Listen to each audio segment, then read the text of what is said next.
ta liustra pas babanę jau yra seniai. Pas babanę? Taip. Ką į tau liustrą?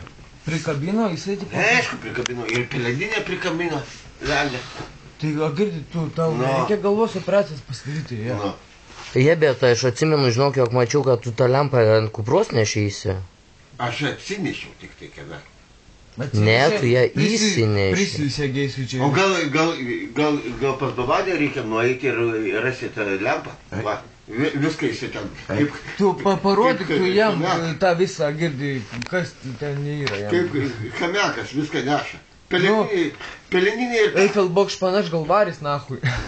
Nu, sakau, peleninė ir tą nunešė. Pizdėt, girdi, tu... Vapšė tau, girdi, operaciją darysi kada? Kokią? Tai ką tu čia man siūlai veiksmuot? Ką čia neveiks? Nu. Kas tau yra? Nieko. Bet žinai, kas būtų antras. Taigi čia galvos operacijos nereikia. Tai mes šitą ir planuojam, bet... Čia būtų pulio. Oi, tu reitingėliai kiltų. Reitingai kils dar ne taip, kaip yra, iš tikrųjų, supranti. Nes aš, supranti... Dalau Kieša pabėgo 2. Kieša 3. Nafik.